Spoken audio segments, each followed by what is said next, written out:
nous sommes sur la nouvelle séance, donc la séance 4 sur votre formation en langage C. La séance précédente, la vidéo sur les variables était assez longue, elle faisait pratiquement 3/4 d'heure, donc là je vais vous faire je vais vous laisser souffler un petit peu, on va faire une vidéo toute cool, assez courte cette fois-ci, pour que vous ayez le temps de bien vous, on va dire digérer un petit peu tout ce qui a été vu. Il y avait beaucoup de choses, les variables, il y avait vraiment beaucoup de choses à dire, beaucoup de choses à apprendre, puisqu'il y a pas mal de mots-clés, de mots réservés, etc. De types aussi à connaître globalement, même si vous faites un petit peu le résumé, vous verrez qu'au final il n'y a pas grand chose à retenir, à part le type char, donc sign char, unsigned char, le type int, le type float, et puis bon les autres types si jamais vous tombez dessus, quelques mots-clés notamment celui pour faire des variables constantes, qui est quand même assez pratique, et bien évidemment comment déclarer, comment affecter des variables à nos variables. Donc on s'était arrêté là-dessus la dernière fois avec de l'affichage et puis quelques conversions aussi, on avait vu comment caster notamment certaines variables pour changer leur type. Maintenant on va voir comment lire des données au clavier, donc c'est le sujet de cette vidéo, grâce à nos variables, puisque évidemment pour lire quelque chose c'est bien pouvoir le stocker en mémoire pour pouvoir travailler dessus. Jusqu'à présent, on va reprendre un exemple très simple, int age, allez, je vais mettre comme ça, utilisateur, d'accord.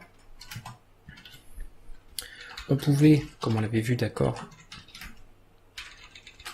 vous avez, hop, donc tel en, donc là, l'âge de l'utilisateur, avec un petit printf, on pouvait l'afficher de cette façon-là. Je reviens pas dessus, c'est quelque chose que vous avez vu précédemment, qui était relativement simple, avec le petit joker, le pourcentage ici puisqu'il s'agit d'un entier, et on mettait ensuite la variable qui correspondait pour remplacer le joker par son contenu. Donc là on a bien 25 ans. Ça c'est bien, par contre c'est marqué en dur dans le code, ce n'est pas dynamique, nous on aimerait pouvoir interagir avec l'utilisateur, ça va être un petit peu le but à la longue, ça va être super intéressant en plus, donc on aimerait travailler un petit peu avec tout ça. Du coup, on va apprendre à faire saisir des données au clavier. On va reprendre le même exemple, donc on va garder cet exemple là comme ça. Sauf que âge de l'utilisateur, au début, on lui affecte une valeur par défaut, 0, rappelez-vous, parce que c'est plus propre, je vous avais conseillé de toujours affecter une valeur par défaut à toutes vos variables, comme ça vous êtes sûr qu'il n'y aura pas n'importe quoi de stocké dedans, et on va demander à l'utilisateur l'information. On va tout simplement faire un printf, il faut poser une question, demander ce que vous avez besoin comme information, ça paraît logique, si vous directement vous demandez l'information sans avoir dit quoi, ça va être un petit peu compliqué de savoir, et puis voilà.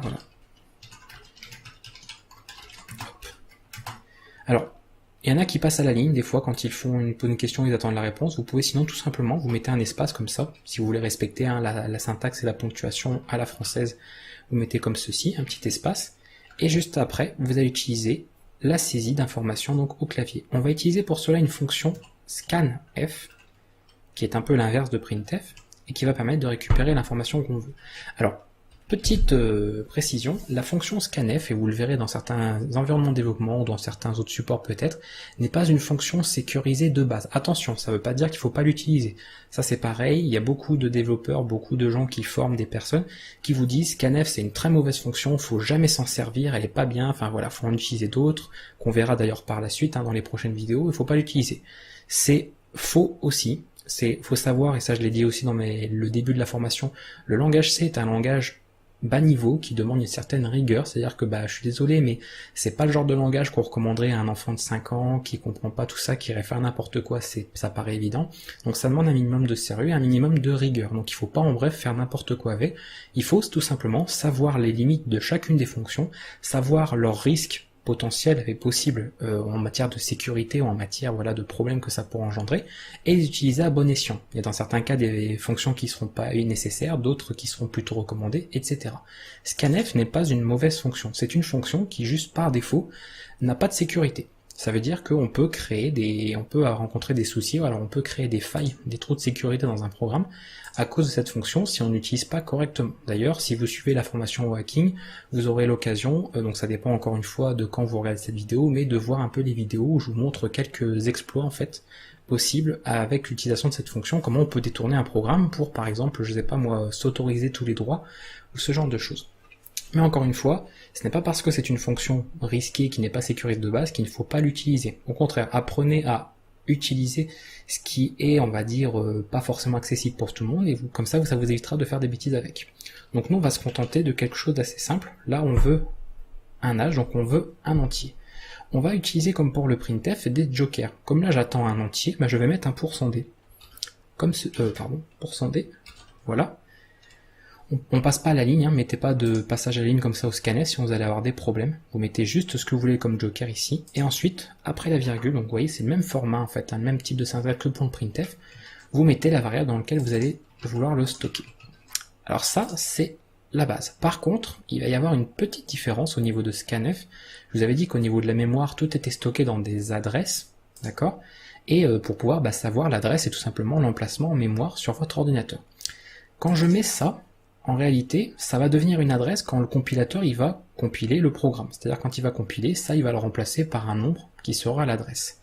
Donc il va le faire qu'à ce moment-là. Par contre, avant ça, pour lui en fait, l'adresse c'est simplement une étiquette, ce sera pas l'adresse elle-même. Alors c'est peut-être un petit peu vague, mais ce qu'il faut compreniez, c'est que là, en mettant ça seulement, je dis pas de stocker ce qui va être tapé au clavier dans la variable qui est stockée à l'adresse de H utilisateur, mais je vais vouloir le stocker en fait directement dans la variable comme ça. Donc non, on peut pas, parce que ça c'est pas suffisant comme information. C'est suffisant quand on déclare la variable qu'on l'affecte parce qu'elle est créée à ce moment-là, donc c'est le système qui va lui choisir une adresse. Par contre ici on n'a pas l'adresse de la variable, on va avoir sa valeur. Ça en fait c'est égal jusqu'ici à 0. Nous on ne dit pas de stocker ce qui est en fait tapé au clavier, ce qui va être tapé au clavier dans 0, on demande de le stocker dans la boîte en fait qui a été réservée pour cette variable. Donc on utilise un petit symbole qui s'appelle le e-commercial ou l'esperluette, c'est selon les cas, ce symbole-là que vous connaissez, qui va permettre de l'identifier. À partir du moment où vous notez ce symbole-là devant un nom de variable, vous indiquez l'adresse. Donc ça, c'est l'adresse d'une variable. Alors je vais vous noter sous forme de note pour que vous ayez un petit rappel. Voilà. Donc là, si je mets, je sais pas moi, ma variable, c'est contenu de la variable. Exemple, ma variable égale 15, donc ce serait 15. Et si je mets comme ça, donc avec le e-commercial, c'est l'adresse où est stocké la variable, donc son contenu bien évidemment, et où est stocké, où est voilà l'emplacement de la variable en fait dans la mémoire. Donc super important. Et le scanf, tout le temps, à chaque fois que vous utilisez scanf, il faudra utiliser ce caractère-là. Ce sera différent quand on manipulera les chaînes de caractères, mais on aura l'occasion, il y aura une vidéo spéciale, il y a une vidéo en fait prévue juste pour les chaînes de caractères, et vous verrez que là l'exception voudra qu'on aura juste à noter ceci, parce que là on manipulera d'autres choses, mais on n'en est pas encore là. Donc pour tout ce qui est int, float, etc., vous pouvez sans problème les afficher, les récupérer comme ça, et on n'oublie pas surtout le symbole là. En fait attention, parce qu'il y a beaucoup de personnes souvent qui l'oublient, et du coup le scanf ne marche pas. Donc vraiment, très important d'avoir ça. Et là ensuite, on va afficher tout simplement par rapport à ce qui a été entré. Donc on va compiler, maintenant qu'on a tout. Donc il dit quel âge avez-vous, vous voyez, il le met directement après un espace, donc ça fait propre, et là je peux noter 24, et il va le prendre. Vous avez 24. Du coup, c'est tout de suite plus dynamique. Etc. Voilà, donc là on a un résultat qui est dynamique en fonction de ce qui a été entré par l'utilisateur. Donc pourquoi alors petite précision par rapport au scanf, puisque je reviens dessus par rapport à l'aspect sécurité. Pourquoi ce n'est pas une fonction tout simplement sécurisée? Parce que là, effectivement, vous demandez à la personne d'entrer son âge, mais regardez, rien ne m'empêche de mettre ça. Et là, il me met 0, hein. Donc vous allez dire, du coup, il n'a pas modifié la variable. Oui, mais en fait, ça, pour vous, oui, il y a un problème, effectivement. Il n'a pas stocké dans la variable, mais bon, c'est pas trop grave, ça va. Il est comme j'avais une valeur par défaut. Par contre, avec ce genre de choses, des fois, on peut modifier, le fonctionnement, en fait, du programme, lui faire avoir un comportement qui n'était pas prévu, et dans ce cas-là, on peut, faire un hack. Donc, ce qu'on appelle du hack, tout simplement. Donc, c'est pas du piratage, hein, c'est du hack, pour pouvoir modifier le comportement d'un programme et du coup le faire faire ce qu'on a envie en fait, injecter un code etc. qui pourrait donner des droits, ce genre de choses. Donc ça peut aller très très loin après par la suite. C'est pour ça qu'en fait on dit qu'elle n'est pas sécurisée, qu'elle est déconseillée. Mais encore une fois, on verra dans certains cas comment l'utiliser de manière propre, de manière sécurisée. On verra aussi d'autres fonctions. Par la suite on verra comment faire des saisies plus sécurisées que scanf.